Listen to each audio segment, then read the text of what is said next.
Je suis donc avec la marraine du hashtag Aide ta collègue, Blandine. Ben oui, rebonjour Jacques. Et puis Yann Iliaker, DRH Group chez EDF. Bonjour Jacques. Anciennement EDF ou EDF? Non, EDF toujours. EDF toujours. Et on va parler des actions qui sont menées par EDF dans le cadre de la diversité, mais aussi dans le cadre de la lutte contre les violences. Mais oui, effectivement. Alors c'est d'abord un sujet sur lequel Blandine et moi avons pris l'habitude de travailler depuis quelques années. C'est vrai. Et ça nous fait plaisir de témoigner de ça ensemble aujourd'hui. Et puis pour nous, c'est un sujet hélas de longue haleine. C'est certes un sujet de société, mais les entreprises ne sont pas étanches à ce sujet-là. On sait qu'aujourd'hui, une femme sur 7 en France a été ou sera victime de violences.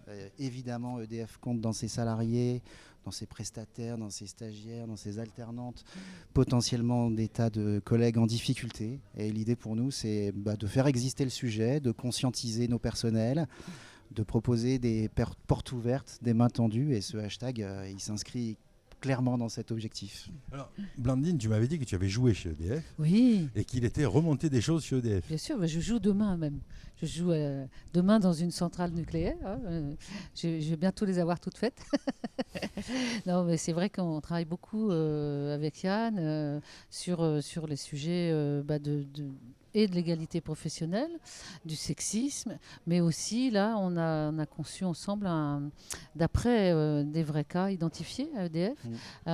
J'ai écrit une petite pièce sur le harcèlement moral et le harcèlement sexuel. Alors, Voilà. quand on part de la pièce de Blandine et que ça arrive au bureau du DRH ou du service RH, comment on prend le sujet et comment on fouille pour aller rétablir ce qui ne marche pas? La pièce de Blandine, elle a cette vertu exceptionnelle pour nous d'être un accélérateur de la prise de conscience du rôle de chacun.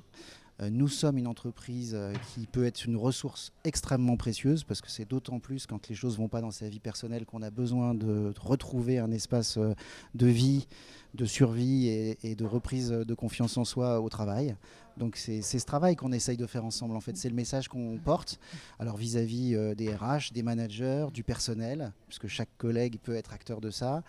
Et puis ce qu'on essaye de faire ensemble, je crois, c'est de faire passer l'idée qu'il n'y a vraiment pas de mal à oser poser une question, à oser ouvrir une porte au bon moment. Elle ne sera peut-être pas saisie tout de suite, mais un jour ou l'autre, le message entendu, l'environnement bienveillant fera que peut-être elle sera ouverte quand on y est prêt.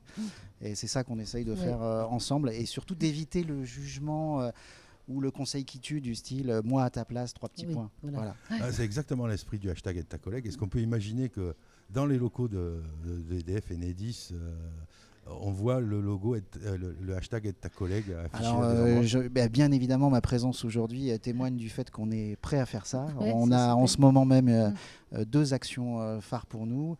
Une campagne de sensibilisation de l'ensemble de nos salariés sur le sujet, avec un petit flyer qui leur permet concrètement de savoir quelle offre de soutien l'entreprise est capable de faire pour elle-même et puis pour les partenaires, les associations qui nous entourent.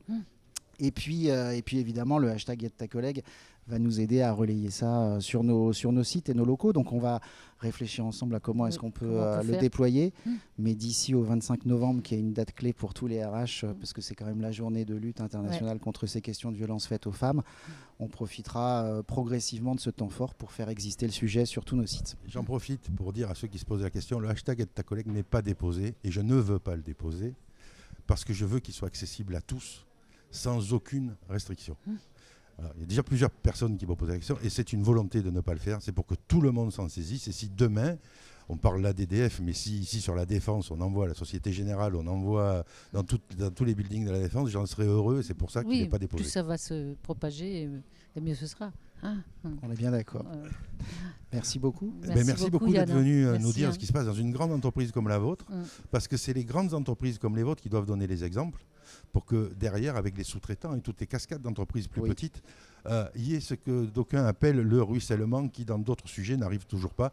Mais si chez vous, ça peut être un sujet qui fait que ça va ruisseler, que ça va arriver plus rapidement, on est pour.